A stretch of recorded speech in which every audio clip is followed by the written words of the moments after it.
அவருக்கு ஒரு மனசோர்வு. ஆண்டவர் அவரை அழைச்சி, நான் உனக்கு குழந்தை தந்து உன்னை ஆசீர்வதிப்பேன், நான் சொல்லுகிற தேசத்துக்கு போ அப்படின்னு சொன்ன உடனே சரின்னு கீழ்ப்படிந்து ஆண்டவர் சொன்ன தேசத்துக்கு போயிட்டார். இப்போ அவர் எதிர்பார்ப்பு, ஆண்டவர் இந்த வருஷம் நான் குழந்தை தந்துருவாரு அப்படின்னு. ஒரு வருஷம் கடந்தது, ஒன்றும் நடக்கலை. அடுத்த வருஷம் கடந்தது, நடக்கலை. அடுத்த வருஷம் கடந்த இந்த வருஷமாவது குழந்தை பிறந்துடும், ஆண்டவர் தந்துடுவார், வாக்கு கொடுத்துருக்கிறாரு அப்படின்னு சொன்னான். 5 வருஷம் ஆகிப்போச்சு, ஒன்றும் நடக்கலை. இப்போ நாட்கள் போய்கிட்டே இருக்குதா, வயசு ஆகிக்கிட்டே இருக்கு. 75 வயசில் பேசுகிறேன், 80 வயசு ஆகிப்போச்சு, 85 வயசு ஆகிப்போச்சு. அவ்வளோதான். அவ்வளோங்க என்ன ஆண்டவர் சொன்னார், ஒன்றும் செய்யலை, நடக்கலை. நான் அவரை எல்லாத்துக்கிட்ட சொல்லிட்டேன், ஆண்டவர் வாக்கு கொடுத்துருக்கிறாரு, எனக்கு குழந்தை ஆண்டவர் தருவேன்னு சொல்லியிருக்காரு. இப்போ ஒரு மனதில் சோர்வு வந்துட்டு ஒரு நாள் ஆண்டவர் அவரை சந்திக்க வந்தார்.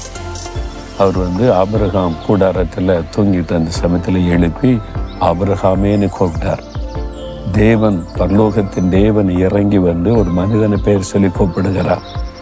வந்தோடனே எழும்பிட்டார் ஆபிரகாம். எழுந்து உட்கார்ந்தோடனே, நான் உனக்கு மகா பெரிய பலனு கேடகமாக இருக்கிறேன் அப்படின்னு அவரை ஒரு உற்சாகப்படுத்துகிற மாதிரி ஆண்டவர் பேசுகிறார்.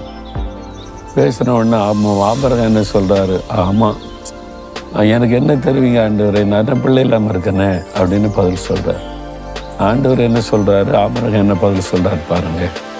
ஆபிரகாமே, நீ பயப்படாத, நான் உனக்கு கேடகமாக இருக்கிறேன், மகா பெரிய பலனாக இருப்பேன் அப்படிலாம் உற்சாகப்படுத்தி பேசினா, இவர் என்ன பதில் சொல்கிறாரு, ஆமாம், நீ எல்லாம் இருந்து என்ன பிரயோஜனம், எனக்கு என்ன தெரிவிங்க, நான் தான் பிள்ளை இல்லாமல் இருக்கிறேனே. ஒரு மனசோர்வு ஆண்டவருக்கு தெரிஞ்சுட்டு ஆபிரகாம் சோர்ந்து போயிட்டாரு. என்னை வாக்குத்தத்தை நிறைவேற தாமதிக்குது, கர்த்தர் சொன்ன காரியம் நிறைவேற தாமதிக்குது. அப்போ ஆங்கில ஒரு சோர்வு வரும். உங்களுக்கு கூட ஒரு தானே வாக்குத்தத்தம் கூட தருவோன்னு நடக்கலையே, நான் எதிர்பார்த்து ஜெபித்த சோர்ந்து போயிட்டேன்னு இருக்கிறீங்களா? அந்த மாதிரி தான் ஆபிரகாம் சோர்ந்து போயிட்டார். ஆண்டவர் சோர்ந்து போனாரா? அவர் சோர்ந்து போக மாட்டார். உடனே ஆண்டவர் சொன்னார், ஆபிரகாமே, எழுந்து வெளியே வா, கூட்டத்தை விட்டே வெளியே வா.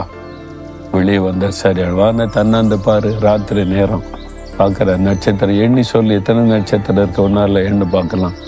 எண்ணி பார்க்குறாரு, 1 2 3 5 10 20 100 பார்த்தேன். எண்ண முடியாத ஆண்டவரே, அது ரொம்ப இருக்குது. இதே மாதிரி ஒரு சந்ததியை நான் பெருக பண்ணுவேன். கடற்கரை மண்ணில் என்ன முடியுமோ ஒன்றால் அதை விட என்ன முடியும், அதே மாதிரி ஒரு சந்ததியை பெருக பண்ணுவேன். ஆண்டவர் அவரை உற்சாகப்படுத்த சோர்ந்து போன ஆபிரகாமை கர்த்தர் பலப்படுத்துகிறார். பலப்படுத்தி அவரை சந்தோஷப்படுத்தி அதே மாதிரி கர்த்தர் ஆசீர்வதித்தார். இன்றைக்கு இஸ்ரவேல் தேசம், இஸ்ரவேல் மக்கள் உலகெல்லாம் சிதறி இருக்கிறாங்க, பல கோடி பேராக பெருகி இருக்கிறாங்க. அன்றைக்கி ஆபிரகாம் கொடுத்த வாக்குத்தத்தம் தான் இன்றைக்கு அவங்களோட பெருகி இருக்கிறாங்க. அப்போ ஆண்டவர் சோர்ந்து போகிறவளை பலப்படுத்துகிற தேவன். இன்றைக்கு உங்களை பார்த்து சொல்கிறார், என் மகனே மகளே, சோர்ந்து போயிட்டியா? நான் கொடுத்த வாக்குத்தத்தம் ஒன்றும் மாறாது, நான் மறக்கலை.